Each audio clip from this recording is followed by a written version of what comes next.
Welcome to Season 1, Episode 1 of Cooking with GOP. GOP does not mean the Grand Old Party.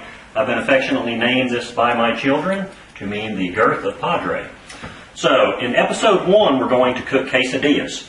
Some ingredients that you'll need are some very large flour tortillas, some fresh chicken breast tenders, some cheese of your liking. We use the Mexican 4 cheese by Kraft. Some quesadilla spices. You will need butter, and you will need these vegetables right here. I'm going to show you real quickly how to cut these. Keep in mind, I've already washed my hands. I've already washed the vegetables, and we're ready to cut. How you cut an onion is you just cut the end of it off.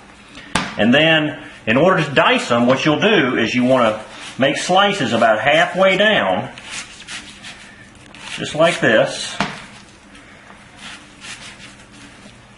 And you need to make sure that the skin comes off. And a lot of times the skin will peel off as you're doing this. You could have peeled it actually before you did this. This is kind of dangerous when you're doing this. But again, the skin will just kind of come off like that because you don't want to eat that. For time's sake, I'm just going to go ahead and act like the skin's off. And then when you cut, look at that. It makes diced onions, okay?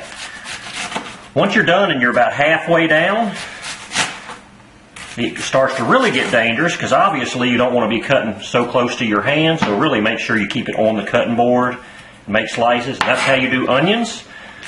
For your bell pepper, again, already washed, you want to cut your tip off. You want to take the guts of it out, okay? There's seeds in there, and there's these little things on the side that you got to kind of just clean it out. You can do a better job than that if you want to.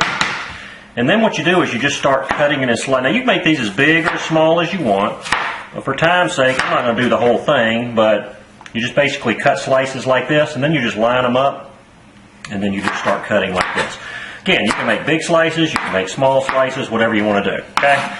So let's pretend like that's all done. On your tomato, you're going to basically do it the same way that we did the onion. You're going to do this in dices, so we're going to do this number right here,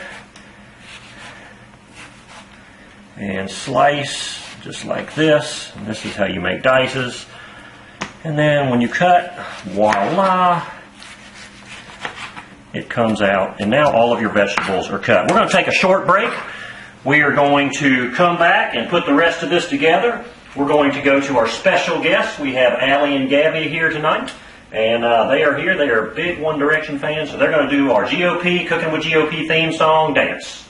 Be right back.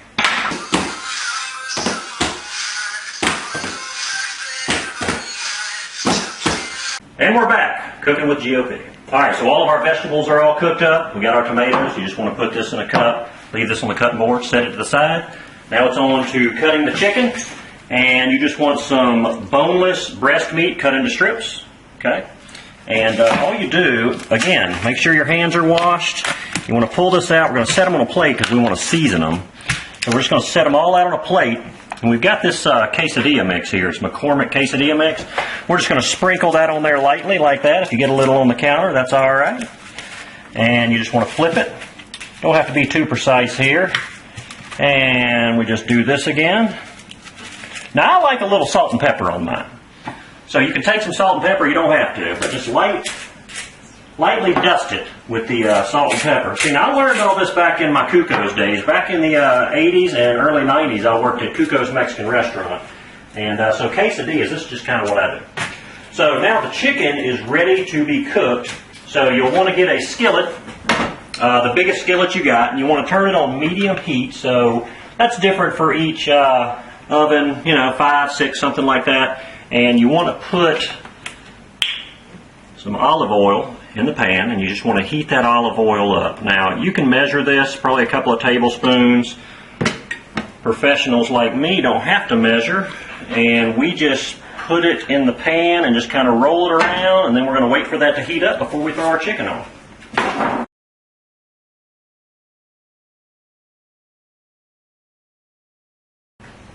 Okay, our oil has heated up. A good way to test this, you can just take a small piece of chicken and kind of throw it in there, and if it starts bubbling like that, you know it's ready. Time for the chicken to go in. You got these juicy little numbers right here. You throw it in here, and you hear that sizzle? See, that's money right there. I mean, you put that in here, and you can just hear it sizzling. And, ooh, the smell, if y'all could be here. Now, one of the practices that we did back in Cuco's Mexican restaurant, go ahead and bring that camera up here there, cameraman. It's one thing we like to practice as clean as you go. Okay, so as you can see, I've kind of got some mess over here. So I'm going to go ahead and just throw this in the garbage can. I'm not sure if that's a quality of a college student, but it certainly is of a matured, seasoned cook. Oh, look here. The One Direction dancers have entered the room. Let's just span over here to them and say hey. And then we've got their assistant here. That is Lincoln Johnson. This is Gabby and Allie. And they are here for the festivities. They've already done a little dance for you all. And if you're lucky, they may do a closing dance later on. Say hi, girls. Hey. All right. Should be about 4 to 5 minutes on each side if you got this right. And the way you can tell is it'll start to become white up on the sides of these, and then all you do is flip these, and if you get it right, man, look at that. That is like the sun coming through on a beautiful Mobile day. Look at that. Ladies and gentlemen, that is perfection right there. In another 5 minutes, and they will be done. This is the chicken after about 4 or 5 minutes on each side. You can press on them and check for tenderness, but that's only for the professionals. So what you want to do is take the most thick piece of chicken that you have. You want to pull it off, and you just want to cut into it, okay? It looks like it's cooked all the way through. What you're looking for is if there's anything in there that looks raw. See, that is perfection right there. And see, that was the fattest piece of chicken we had, so you would assume by rules of deduction that the rest of these are complete. And we're just going to pull these off, and you just want to make sure you turn your pan off. You don't want to burn that. If you found that while you were cooking the chicken that you needed to add some more olive oil, you can do so. So now that the chicken's off, what we're going to do is we're not going to clean this pot because that's full of goodness right there. It's got a little bit of olive oil left and a lot of seasoning, so we're just going to add a little bit more olive oil in here because it's time to saute the vegetables, and certainly it would make sense for us to saute the vegetables in all that seasoning. So if you'll remember these little bundles of love right here, this was the vegetables that you cooked earlier. We're just going to drop these into the oil right here. This is what you call sauteing. If you ever read anything that says saute something, basically that's taking butter, or in this case olive oil. Thank you. And you're basically just putting some in the bottom of the pan, and then whatever you're sauteing, you just put in there, and you just want to make sure you move it around every so often. And you'll just kind of have to judge, see if you have enough olive oil in here. It looks like I probably do. This is going to cook for, well, I don't even know how long. We'll see how long it takes, but I'm going to guess about 4 or 5 minutes to just saute these. And we'll come back and see how these jewels look.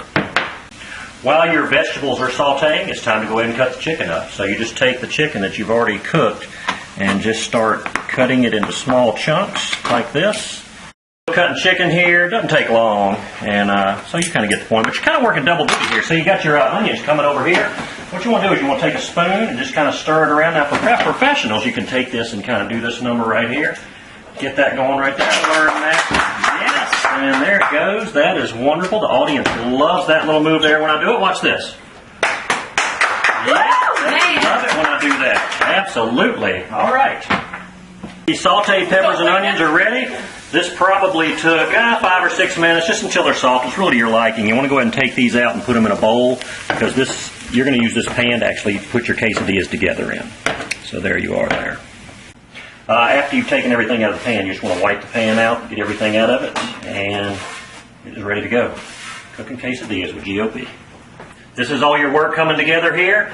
We've got the peppers and onions you've done, your tomatoes, your chicken, your cheese. We've got your flour tortillas. Now what you want to do is you want to butter one side of this flour tortilla, rather generously, I might add. It's really a preference thing, however much you want. Some people don't do a whole lot. I like to put about that much. Now, you want to use Pam on your pan here. This will keep it from sticking. And make sure you're on, again, medium heat. And we're just going to take that buttered side, and we're going to throw it down, and now it is ready to start throwing ingredients. This is where you can have a little fun here, okay? You really put, we're going to do all this on 1/2. We're going to do cheese here on 1/2, okay? As much as you want. This is your quesadilla. Cameraman doesn't like that much. I'm going to take some of these peppers and onions and just put them on here. Ooh, they're still toasty warm, burning my hands. So we'll go for some tomatoes to cool my hands off. And then the chicken. I want to put a little bit of chicken in here. Now see, this is where it is at. And then we're going to put a little more cheese on top of that. And again, this is your quesadilla. You can put beef in here. This is chicken, so we're just going to take this and just flip that up like that. And go ahead and cover that up. You can do that with your hands, as you saw. You can do it with your tongs. You can do it with this. And we're going to let this cook for a couple of minutes. And then we'll come back and see how it's doing. Okay, this has been on here for about 3 or 4 minutes. You can kind of judge. You can kind of put the spatula underneath. You can tell it's getting a little hard on the bottom. You want to go in from the skinny side, okay? So it's just going to roll over on this side. So you just kind of hold this end, flip it, and you can see it is golden brown. This project is almost completed. We're going to let that cook for just a little bit longer, maybe just a minute or two on this side, because it is looking good and juicy. We will be right back with the final product, ladies and gentlemen. Okay. The grand finale, the quesadilla is done. You just do this over and over. Take this out, set it on a plate, and then you just take a pizza cutter and cut it like that. And listen at that. Do you hear that crunch? Wow, this is some of the best quesadillas I've ever seen in my life. Yeah, look at that inside of that. It is beautiful. Ladies and gentlemen, that is Season 1, Episode 1 of Cooking with GOP. I do want to make one final plea. I have the dancing girls, Allie and Gabby here. They're huge One Direction fans. There they are right there. And so my plea is this. Harry Styles, I'm going to continue to do the show Cooking with GOP until you come make an appearance in our kitchen, okay? And you can cook with me, and we'll have our fan base over here in the corner as we do that. So you can either do that just to make this madness stop, or you could come as an honored guest. Either way, we'd love to have you. And again, thank you all for joining us on Cooking with GOP. Taste the dish.